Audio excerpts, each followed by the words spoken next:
Kia ora everyone, Donnalouise here and thanks for popping by.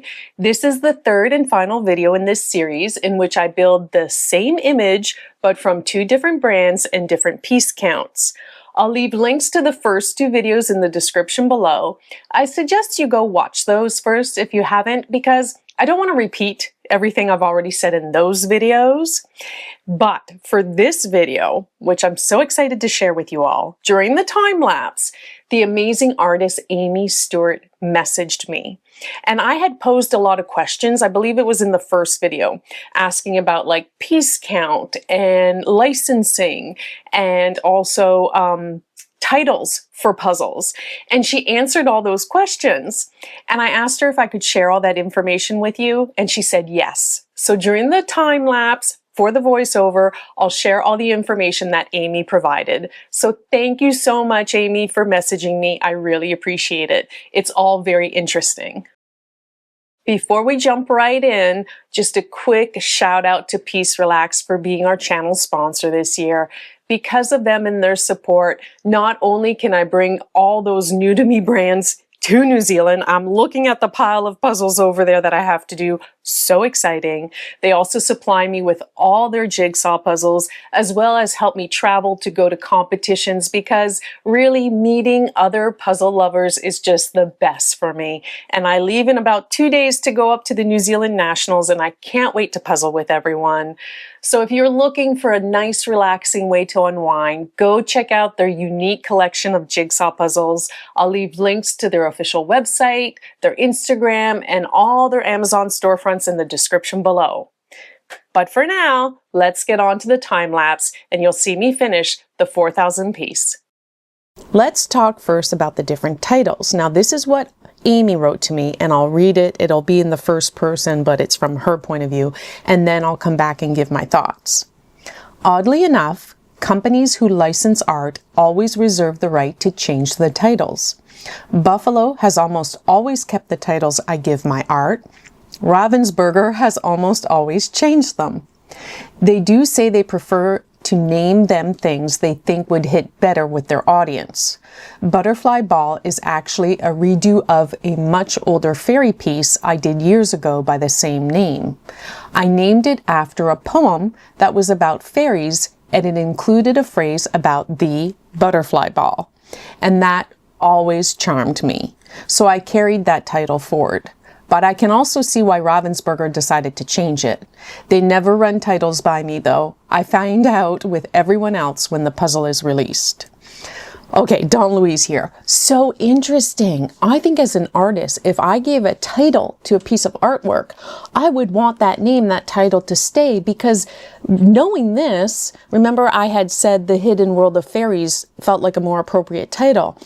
But knowing the backstory from the artist, oh, it's based on a poem, and the poem's about fairies, and there was a comment about a butterfly ball. That means so much more, and it's so much more interesting. Now I want to know, like, what poem? Does anyone know the older fairy piece that Aimee's referring to? And maybe I should have asked Aimee more questions, but I love leaving questions in my videos as well for you all to answer. Can anyone figure out what the fairy poem is that refers to the butterfly ball? Okay, some of you may already know what I'm doing here. But basically, I pulled out the box with the pieces for the fairies. And it's so busy, all these pieces. I love it, I love it. But that puzzle is so big that I was spending a lot of time like standing up, sitting, stretching. It was hurting my back. So I decided to revert to my old tricks. And yes, I pulled out the poster and I am piling up the pieces on the poster next to the fairies where they belong. And of course, I've already had to build some.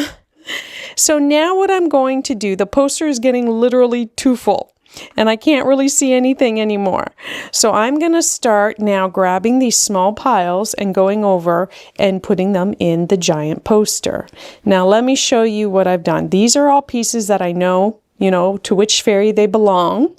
And then right here, these are a pile of pieces of unknowns. I couldn't figure it out. I didn't want to dwell on them too much. And I still have these pieces of fairies to go through. But like I said, the poster is getting too full. So I was like, okay, sorry if that's going out of focus. I was like, okay, let's start building again. So I'll move over and basically I'll just grab a few piles at a time, run over to the other table and assemble. And so you'll see me build the puzzle over there. The fact that she doesn't find out the title they use for the puzzle until it's released with everyone else, that's kind of crazy to me. Like, I think they should let the artists know. I don't know, just my opinion. I would like to know, like, what name are you using? So curious, so interesting. This just fascinates me so much. This is what Aimee wrote about copyright information. So this is in her point of view. MGL is my licensing agent since 2013. They do all the business and I just get to focus on the art, which makes it so nice. That being said, it is highly unusual that my name is not right there with the copyright notice. It could be a manufacturing mistake. Heck, a couple of times I have found my puzzles with other artists credited on the box. I even had my copyright once printed smack dab in the middle of a Colin Thompson puzzle, where copyrights never go. So sometimes details get mixed and they change it during later runs. I'll have to check on this one. So Donnalouise here. Basically, on my copy of the Ravensburger 4,000 piece jigsaw puzzle, it has copyright MGL licensing, but it doesn't have Aimee Stewart's name written. So that's what she's referring to, that she'll have to check on this one. And hopefully if they do another run of this puzzle, which I'm sure they will, they'll correct it. So details get missed, mistakes happen. Hopefully she can look into it and get it corrected and have her name added. Now, just recently, it's so funny, on her Instagram, she posted an image of a mistake I think someone tagged her in. Basically, I've not done their artwork yet. It was a Charles Wysocki, am I pronouncing that correctly? Puzzle, jigsaw puzzle, and it has Aimee Stewart written on the box, and it's definitely not an Aimee Stewart. It's a Charles Wysocki image. So interesting. So yeah.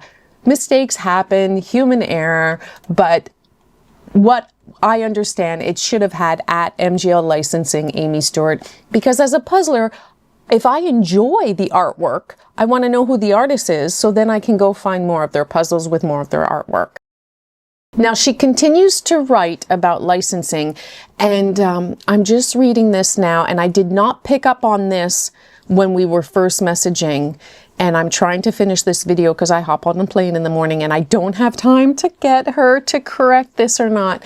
So she writes, I am indeed exclusively signed with MGL in North America. But I have a feeling she meant to write, I am indeed exclusively signed with Buffalo Games in North America. Oh goodness, because she continues to write, but anything outside of that, I am a free agent, so MGL can license my art to whatever puzzle companies they wish and who wish to license my art outside of that exclusive territory. So I'm assuming she meant to write, I am indeed exclusively signed to Buffalo Games in North America, but anything outside of that, I am a free agent, so MGL can license my art to whatever puzzle companies wish to license her art.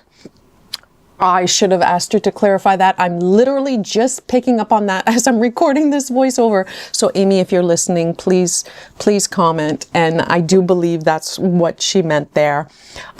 She continues to write, however, there may be a deal in place with Ravensburger for puzzles 4,000 pieces and up, since that is not a demographic that Buffalo Games pursues. I would have to check on that. So what I understand from that is in North America, she could well produce Ravensburger jigsaw puzzles of 4,000 pieces and higher, because Buffalo Games, it's not a market that they target and they're after. And so it may not violate, you know, the signed deal that she has exclusively with North America and Buffalo Games. So that's interesting. She continues to write, as a side note, Buffalo Games purchased Ceaco. Hopefully I'm now pronouncing it correctly, C-E-A-C-O. So technically I am allowed to make puzzles for Ceaco, but only special licenses like Disney. So yeah, reading this further, I do believe she meant to say that she's exclusively signed with Buffalo Games in North America. But for Ceaco, this is interesting. So since Buffalo Games now owns Ceaco, she can make puzzles for Ceaco, but only special licenses like Disney. Wow, okay. She continues to write, the puzzle world is pretty fascinating and licensing gets tricky with the various territories and companies. That is why I'm glad to have awesome agents as they navigate it wonderfully for me. Outside of making the artwork, I have no say in piece count or really much else when it comes to production, although Buffalo Games is working with me to bring some fun ideas to life in the future. Again, so interesting that she doesn't have a say in the piece count, because I think she'd be like, oh, I think this image would look better at a larger piece count. And Ravensburger is featuring me in their August magazine with an in-depth interview that I hope my puzzle fans will enjoy. First of all, I did not know Ravensburger made a magazine. Is this online on their website? Okay, people, seriously, everybody, keep on the lookout for the Ravensburger August magazine interview with Aimee Stewart. Post links, send me comments. I want to know. I definitely want to read it. Hopefully it's online because I'm sure I wouldn't be able to get a physical copy. I hope I answered all your questions. If you have any others, feel free to ask. I always love chatting about puzzles and what goes into getting them to market. Wasn't she lovely? Like, she took the time and effort to message me and give me all this information. Absolutely love. What? Just, oh, you know, that's the thing. People behind the art. Just love. I just absolutely love. Like, this made me so happy that she reached out. I asked her if I could share all this information with you all. She said yes. And just so many curious things, like being able to change the titles, no say in the piece count. Like, wow, just, it's very curious. Licensing, territories, companies, signed deals. It does get complicated. But I can see why you would get a licensing agency so you can focus on the art and not all the paperwork and the corporate red tape that goes on behind it.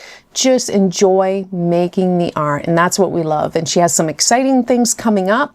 This interview in the August Ravensburger magazine edition, as well as working with Buffalo Games to bring some fun ideas to life in the future. Oh, I'm so excited. Thank you again, Aimee. I absolutely love your artwork. I love your puzzles. And frankly, the bigger the better. This 4,000 piece was amazing.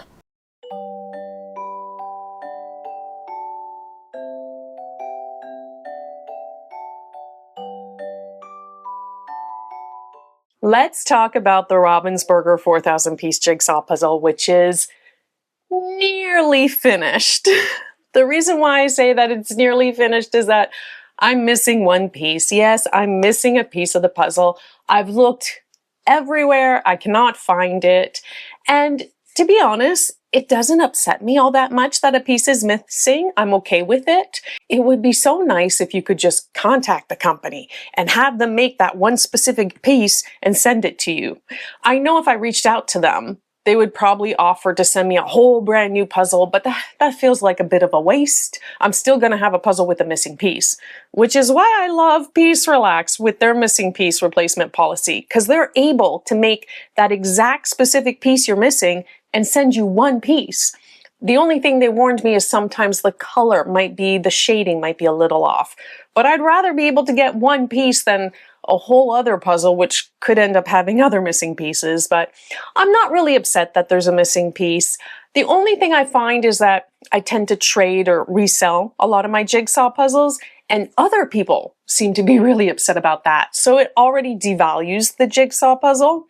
But I've also noticed, and leave your comments below, when I do end up having a missing piece, I find it tends to be more so like a border piece or a piece very close to the border. Have you noticed that as well? Leave your comments below and let me know. And this is a piece that's very close to the border. Yeah, so the puzzle is, I mean, how many pieces it is exactly? 4,032 pieces. So I guess my puzzle is 4,031 pieces, and I'm okay with that. I did also find one piece that was like broken in two, but not completely separated, because the top like image part kept it together.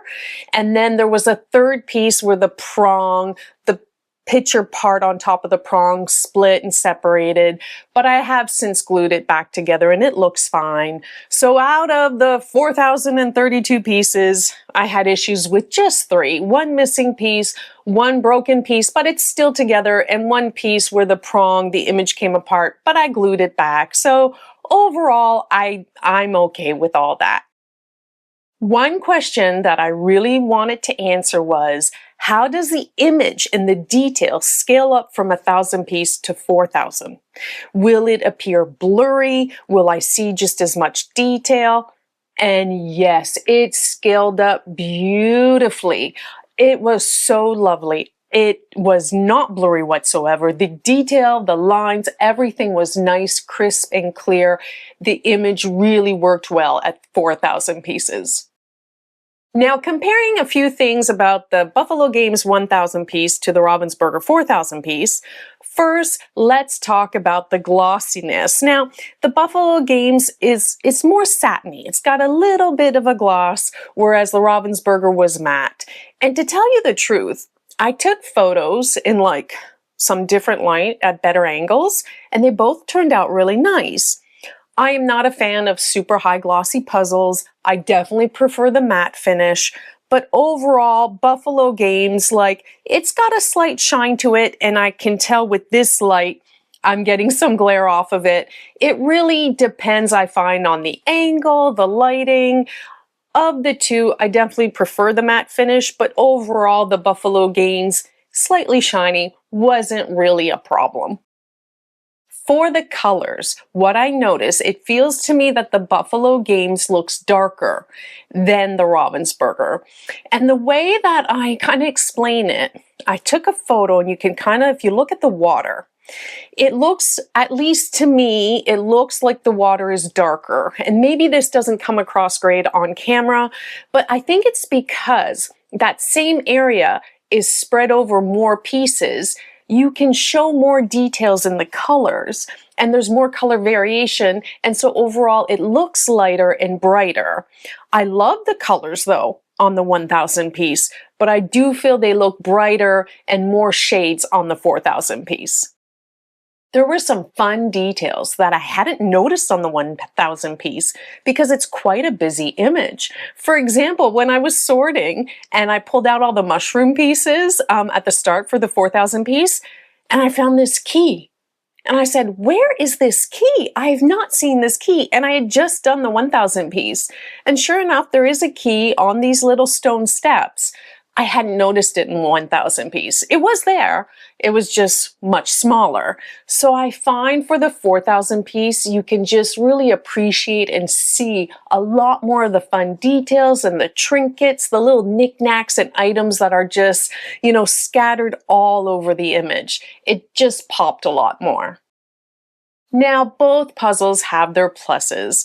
Specifically about Buffalo Games, honestly, now that I know the box lid is glued to the bottom, if I were to buy more, I would know to use a knife to open it. I love that it came with a poster. The finish, if I was just puzzling for fun without all my filming lights and everything, it might not bother me too much. I do it during the day. So there's a little glare, but not the glossiest, and I think I would do it in such a way that it wouldn't disturb me. Yes, there's some non-interlocking pieces, and I believe some people call them wavies and hooks. I called them the ZZ Top pieces. There's just a few. To tell you the truth, if I could get Buffalo Games 1,000 piece jigsaw puzzles for around $25 New Zealand, I'd be really, really, really, really happy with that. And I would buy them for fun if I enjoyed the image. And I do think they have a great selection of images. So not bad. I wouldn't want to pay too much more than 25, New Zealand dollars overall. And getting some comments from you all, a lot of people actually do like the smaller boxes because they're easier to store.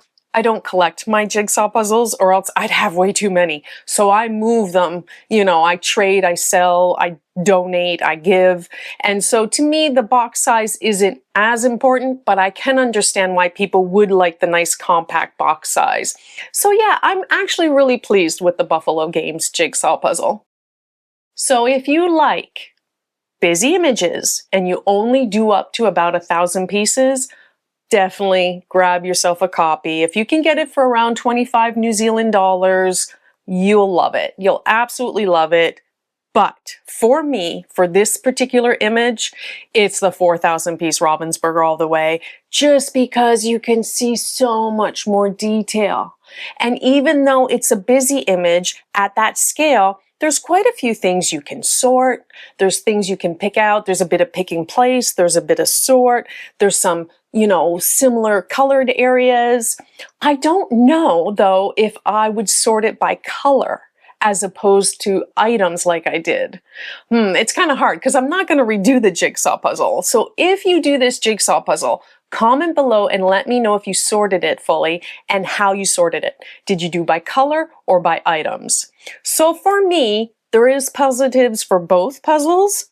And if you only do up to 1,000 pieces and enjoy a nice busy image that's very colorful, grab yourself a copy.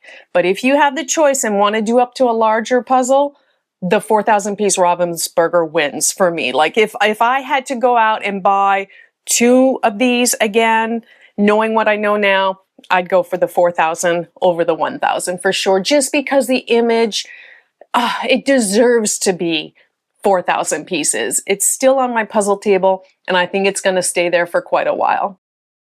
Now, one thing I have to comment about doing a large piece count puzzle is that I have constraints that you may not have. I'm trying to film, I'm trying to have, you know, the best light possible. So unfortunately, my puzzling area, I can't get around like 3 sides of the table very well. So I think I commented at one point that I'm leaning, my lower back hurts.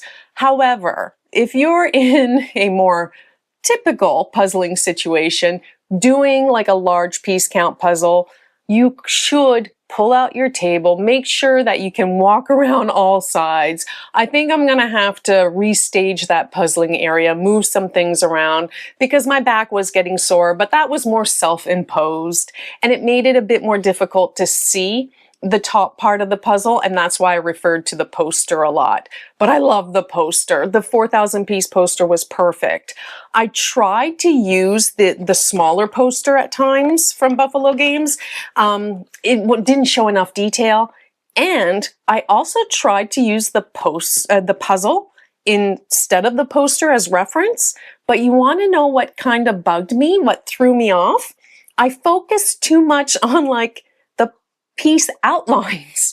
I couldn't just focus on the details. So I wasn't able to use the puzzle as reference. It was just too busy for me at that point. So I used the poster. It's a lovely poster. So yeah, if you're going to do a large piece count puzzle, make sure, do yourself a favor, do your back a favor, make sure you can get around all sides of your table, or at least puzzle an area. I should have perhaps rotated the puzzle, or I should have pulled my table out. I know I did that to myself, but overall, I really love large piece count puzzles, and this was beautiful. It was amazing. I loved it. So what do you think? Which one did you prefer? 1,000 pieces? 4,000 pieces? Buffalo Games? Ravensburger? Let me know. Leave your comments below. For me, if I had to pick a winner, it'd be the Ravensburger 4,000 piece for this image. Just lovely. I want to thank Aimee Stewart again for reaching out, messaging me, and sharing all that information with us. That was so wonderful. Absolutely love her artwork. If you don't own one of her puzzles already, do yourself a favor. Get one. You won't regret it. Absolutely love. They make me smile. And I want to thank Peace Relax again for their continued support. I can't wait to go up to Auckland to Nationals because I'm going to go to the new store that's opened up by Showcase Puzzles where they feature Peace Relax jigsaw puzzles. So very excited for that. And thank you all for watching. It does really mean a lot to me. Watching, liking, subscribing, commenting. It truly helps me out. And it It just makes me feel so proud that people want to watch my content. I really appreciate each and every one of you. And until next time, ciao! Who's a monkey? And